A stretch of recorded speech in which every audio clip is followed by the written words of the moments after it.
Wenn man hier durch die Straßen lief in der Ortschaft, hat es aus fast jedem Haus hat es getönt und geklungen, sodass immer ein Interesse da war, dass die heimische Industrie erhalten bleibt.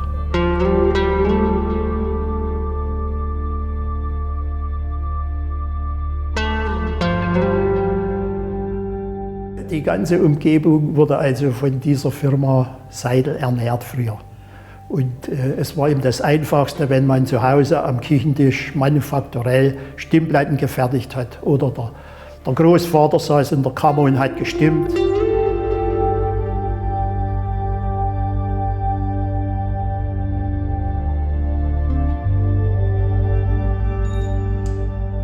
Es ist praktisch ein physikalischer Prozess. Ja, die Tonzunge wird durch Unterdruck aus ihrer Ruhelage bewegt, bildet dann eine Amplitude und dadurch hört man dann den Ton oder den Klang. Die Tonzunge ist also ein kleines Streifchen Metall aus 0,3 mm dicken Blechen hergestellt, einer Spezialmessinglegierung.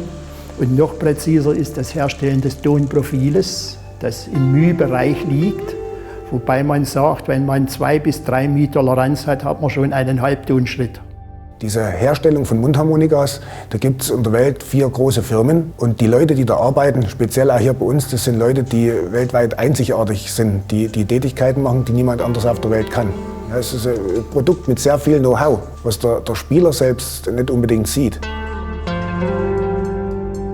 Momentan ist es nicht leicht, Leute, die sich für diese Materie eignen und die den Willen mitbringen, das machen zu wollen, zu finden. Sodass ich dann mit meinem Sohn gesprochen habe und habe gesagt, es wäre gut, du bist vor Ort, du bist zu Hause, du musst nicht auswärts fahren, hast die entsprechenden Grundkenntnisse in der Schule erlernt und könntest bei uns im Betrieb in die Entwicklungsphase eintreten, wo man neue Dinge gestalten kann, neue Techniken entwickeln kann, die zeitgemäß sind.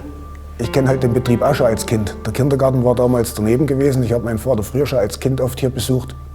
Mich hat auch das interessiert.